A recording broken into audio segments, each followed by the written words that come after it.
Endi gaz va elektrni aholidan cheklab tejash taqiqlanadi. Energetika vaziri bloger ustidan qayta shikoyat qilmoqda. O'zbekiston kiberxavfsizlik markazi ma'lumotlari tarqalib ketgani aytildi. Samarqandda narxni oshirgan 11 ta gaz zapravka jarimaga tortildi. O'zbekistonda o'rtacha oylik 7 million so'mga yaqinlashgani aytildi. Toshkent aeroportida qushlarni haydaydigan tizim ishga tushirildi. Farg'ona vodiysida yangi elektropoyezd ishga tushdi. U Qo'qon, Namangan, Andijon va Marg'ilonni bog'laydi. Bu qisqa anonsiyada ortda qolgan 7 kunda e'lon qilingan eng muhim jinoiy, ijtimoiy va iqtisodiy yangiliklarni Tangiyuz dayjestida ko'rib chiqamiz. O'zbekiston kiberxavfsizlik markazi ma'lumotlari tarqalib ketgani aytilmoqda. Noma'lum xaker markazning 100 nafar xodimiga oid ma'lumotlarni e'lon qilib, ichki tizimga muvaffaqiyatli kirganini aytgan. U o'zidagi bundan ham maxfiyroq ma'lumotlar uchun $200,000 talab qilgan. Markaz esa tizimlar buzilmaganini va sizib chiqqan ma'lumotlar eskirgan bo'lishi mumkinligini bildirdi. Holat yuzasidan tekshiruvlar davom etmoqda. Samarqandda narxni oshirgan 11 ta gaz zapravka jarimaga tortildi. Payariq tumanida 12 ta shoxobchadan 11 tasi metan narxni o'rtacha 300 so'mga ko'targani ma'lum bo'ldi. Holat aholining raqobat qo'mitasiga qilgan murojaatlari asosida aniqlangan. Mazkur shoxobchalar 8 ta korxonaga tegishli ekani qayd etildi. Ularga nisbatan raqobatga qarshi kelishuv sifatida ish qo'zg'atilib, moliyaviy jarima qo'llanilgan. Tadbirkordan $63,000 talab qilgan mansabdor ushlandi. Toshkent viloyati Favqulodda vaziyatlar vazirligi tizimidagi rahbar tadbirkordan yirik loyiha evaziga ulush so'ragan. Gap tuman hududidan oqib o'tuvchi 3 ta soy qirg'oqlarini mustahkamlash va beton plitali yo'l o'tkazgichlari qurish bo'yicha 5 milliard so'mlik qurilish shartnomalari haqida bormoqda. U mart-aprel oylarida $24,000 olgan, keyin yana pul talab qilgan. Tezkor tadbirda $25,000 olayotganda qo'lga olingan. Unga nisbatan jinoyat ishi qo'zg'atilib, qamoq ehtiyot chorasi qo'llanilgan.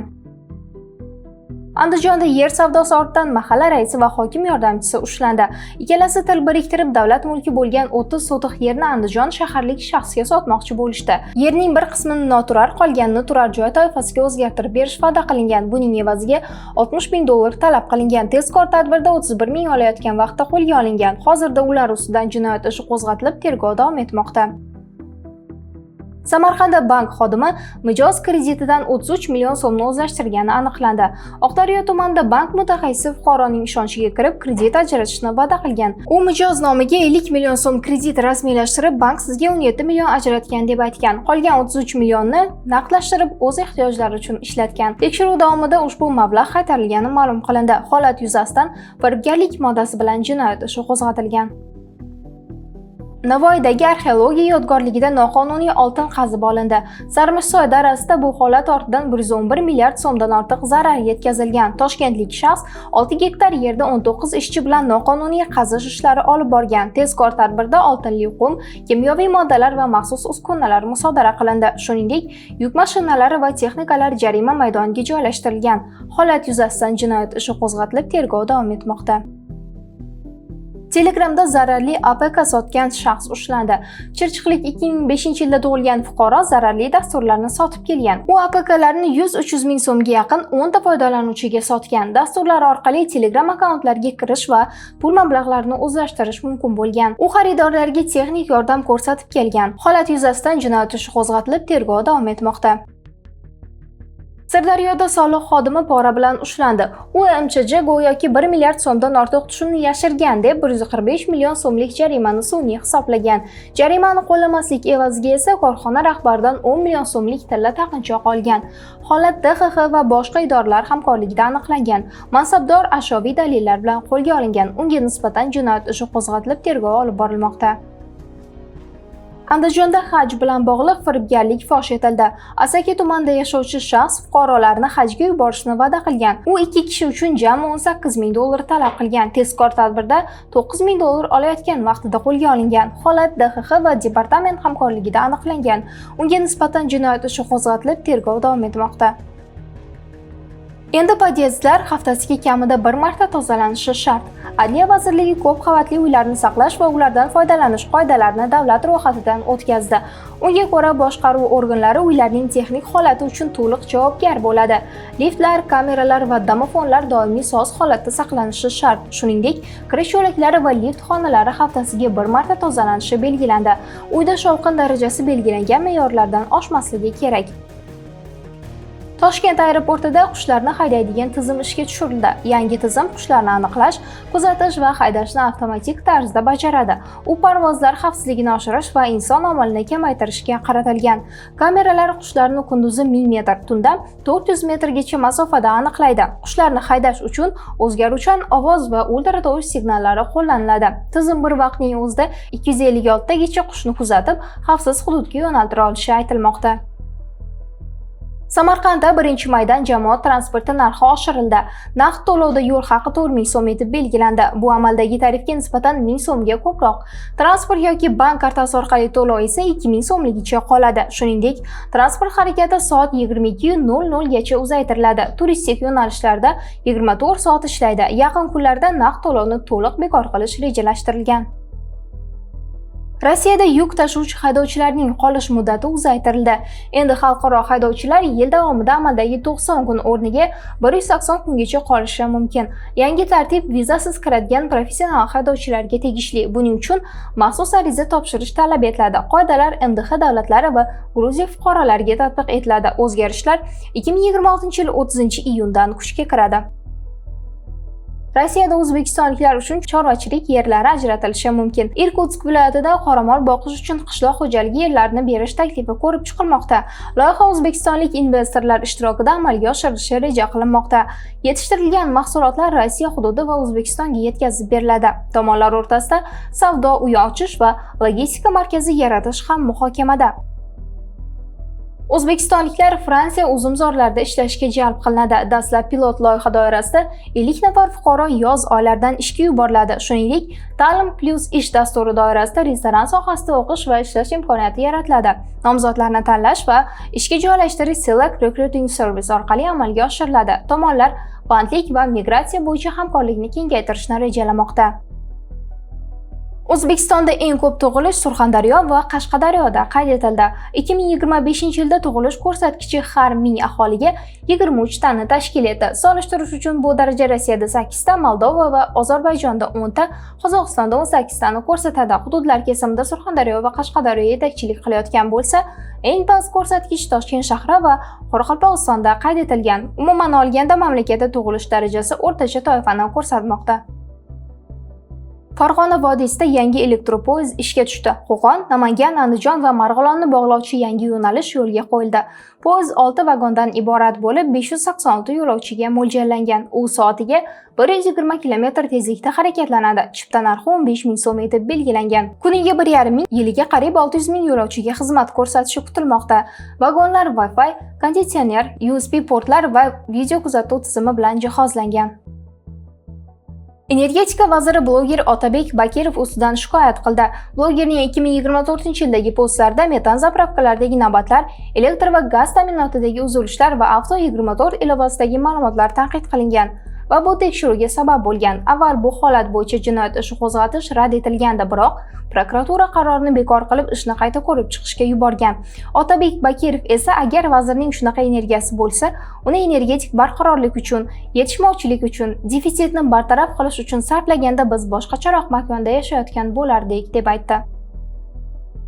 Endi gaz va elektrni aholidan cheklab tejash taqiqlanadi. Prezident farmoniga ko'ra, aholiga sun'iy cheklovlar qo'yish orqali energiya tejashga yo'l qo'yilmaydi. 1-iyuldan yangi va ta'mirlanadigan davlat obyektlari kamida S darajadagi energiya samaradorligiga ega bo'lishi shart.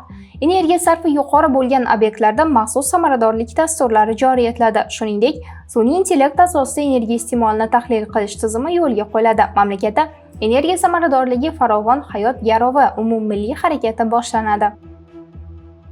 Biznes ombudsman Toshkent dizayn kodi qarorini qayta ko'rib chiqishni talab qildi. Idora poytaxt kengashining qarorida qonunchilikka zid normalar borligini va u tadbirkorlar manfaatiga zarar yetkazayotganini bildirdi. Xususan, hujjat biznes ombudsman bilan kelishilmasdan qabul qilingan. Ranglar va talablar aniq belgilanmagani tanqid qilindi. Shuningdek, 3 oylik moslashuv muddati yetarli emasligi va bu biznesga qo'shimcha yuklama berayotgani qayd etildi. Dachalar ijara narxi nazoratga olinadi. Yangi qaror loyihasiga ko'ra, dala hovlilarining yagona elektron bazasi yaratiladi. 2026-yil oxirigacha dala hovlilar to'liq xatlovdan o'tkazilishi rejalangan. 2027-yildan ularning ijara narxlarini platformaga kiritish majburiy bo'ladi. Reyestrga kiritilmagan obyektlar noqonuniy faoliyat sifatida baholanadi. Bunday holatlar bo'yicha xabar berganlarga jarimaning 30% mukofot sifatida berilishi mumkin. Onlayn savdolarda escrow to'lov tizimi joriy etilishi mumkin. Yangi tizimga ko'ra, xaridor tovarni tasdiqlamaguncha pul sotuvchiga o'tmaydi. Bu yechim ijtimoiy tarmoqlardagi firibgarlik holatlarini kamaytirishga qaratilgan. Raqobat qo'mitasiga ko'ra, 2026-yil 1-chorakda elektron tijorat bo'yicha 1657 ta murojaat kelib tushgan. Shikoyatlarning asosiy qismi tovar sifati, to'lov va yetkazib berish bilan bog'liq. Shuningdek, platformalarda tezkor nizolarni hal qilish va sotuvchilar javobgarligini kuchaytirish taklif qilinmoqda. O'zbekiston, Qozog'iston va Afg'onistonga BYD elektromobillarini eksport qilmoqchi. Jizzax viloyati hokimi Ulug'bek Mustafoyev joriy yildan avtomobillarni yetkazib berish uchun qiymati $15 million kelishuvlar tuzilganini ma'lum qildi. Jizzaxdagi zavoddan dastlab BYD elektromobillari Qozog'istonga chiqariladi. Shuningdek, avtomobillar Termiz orqali Afg'onistonga ham yetkazilishi mumkin. Jarima maydonchasidan mashinani endi onlayn chiqarish mumkin. Haydovchilar my.go.uz, YHX ilovasi yoki davlat xizmatlari markazlari orqali murojaat yuboradi. Tizim orqali qoidabuzarlik holati avtomatik tekshiriladi. Agar sabab bartaraf etilgan bo'lsa, 1 ish kuni ichida ruxsatnoma yuboriladi. Shuningdek, endi tonirovka ruxsatnomasiga transport vositasi egasini kutish shart emas. Elektron ishonchnoma bilan ham ariza berish mumkin. Haj safari narxi e'lon qilindi. Bu bir kishi uchun 77,73,000 so'm etib belgilandi. 2026-yilda O'zbekiston fuqarolari uchun 15 mingta haj kvotasi ajratildi. So'nggi yillarda haj narxi izchil oshib kelmoqda. 2019-yilda bu narx 33 million bo'lgan bo'lsa, 2022-yilga kelib narx deyarli 2 barobar oshgan va bir kishilik to'lov 62 million so'mga yetgan. Klik pul o'tkazmalari komissiyasini oshirdi. Endi o'tkazmalar uchun komissiya 1% dan 1% ga ko'tarildi. Klik o'tgan yilda bozorda ustun mavqega ega to'lov operatori deb topilgan. Ma'lumot uchun, PayMe 2025-yil dekabrda komissiyani yashirincha 1-2% ga oshirgan edi. Keyingi tekshiruvlarda esa PayMe komissiyasi 1% ga tushirilgani aniqlandi. Paynet bir chorakda 1 yillikdan ham ko'p foyda qildi. 2026-yil 1-chorakda kompaniya sof foydasi 449 milliard so'mni tashkil etdi. Bu ko'rsatkich butun 2025-yildagi foydadan ham yuqori. Keskin o'sishga 321 milliard so'mlik bir martalik dividend sabab bo'lgan. Ushbu omilni hisobga olmaganda foyda 128 milliard so'mni tashkil etadi. Ma'lumot uchun, PayMe foydasi 49% ga oshib 104 milliard so'mga yetdi. Klik esa 78 milliard so'm bilan ortda qoldi. Rossiyada migrantlar uchun to'lovlar keskin oshirilishi kutilmoqda. Hukumat chet el fuqarolari uchun davlat bojlarini bir necha barobarga oshirishni taklif qildi. Fuqarolik olish narxi 4200 rubldan 50 ming rublgacha ko'tarilishi mumkin. Viza, yashash ruxsatnomasi va boshqa xarajatlar bo'yicha to'lovlar ham oshiriladi. Masalan, vaqtincha yashash ruxsatnomasi 15 ming rublgacha, doimiy yashash guvohnomasi esa 30 ming rublgacha yetishi mumkin.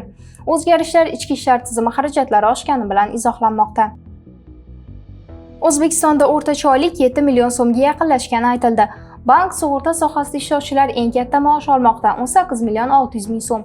Statistika qo'mitasiga ko'ra, 2026-yil 1-choragida o'rtacha ish haqi 6 million 820 ming so'mni tashkil etdi. Bu o'tgan yilga nisbatan qariyb 1 million so'mga oshgan. Eng yuqori oylik Toshkent shahridan 11 million 700 ming so'm, eng pasti Qashqadaryoda bo'lib 4 million 660 ming so'm. Shuningdek, eng kam oylik qishloq xo'jaligida 3 million 500 ming so'm atrofida qayd etilgan. Bu haftalik Digest edi. Kelgusi haftaning eng muhim yangiliklar bilan yana ko'rishamiz. Tangi uzni kuzatishda davom eting.